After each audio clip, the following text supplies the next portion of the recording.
Beloved, I open on Galatians 3. I believe Yahuwah wants me to read it.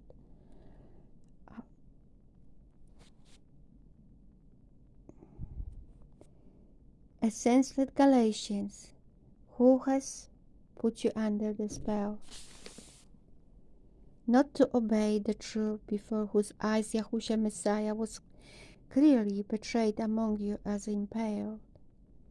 This only I wish to learn from you. Did you receive the Ruach by words of Torah, or by the hearing of belief? Are you so senseless, having begun in Ruach, and do you know end in the flesh?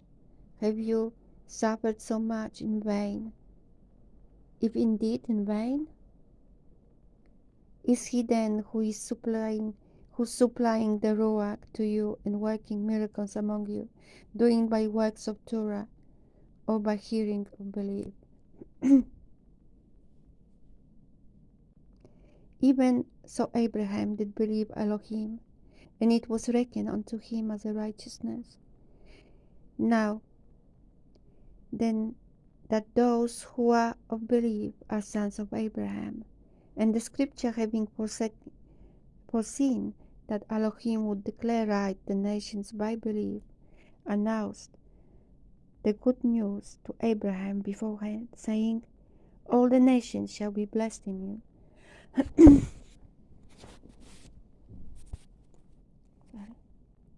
So that those who are of belief are blessed with Abraham the believer. For as many as are of the works of Torah are under the curse. For it has been written, cursed is everyone who does not continue in all that has been written in the book of Torah to do them. And that no one is declared right by Torah before Elohim is clear, for the righteous shall live by belief. And the Torah is not of belief, but the man who does them shall live by them. Messiah redeemed us from the curse of Torah, having become a curse for us.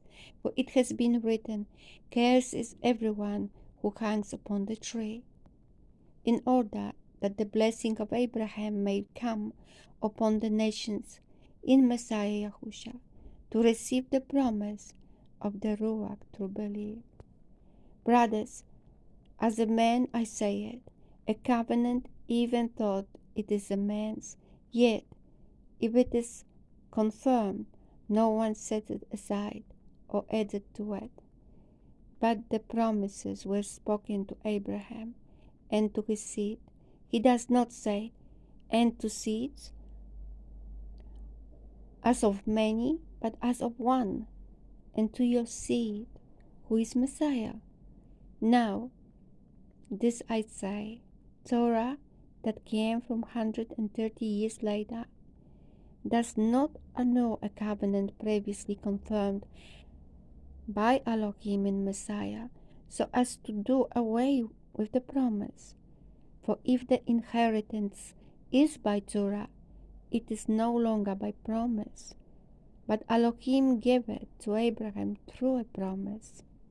Why then the Torah? It was added because of transgressions, until the seed should come to whom the promise was made. And it was ordained through messengers in the hand of mediator. The mediator, however, is not of one, but Elohim is one. Is the Torah then against the promises of Elohim? Let it not be. For if the Torah had been given that was able to make alive, truly righteousness would have been by Torah.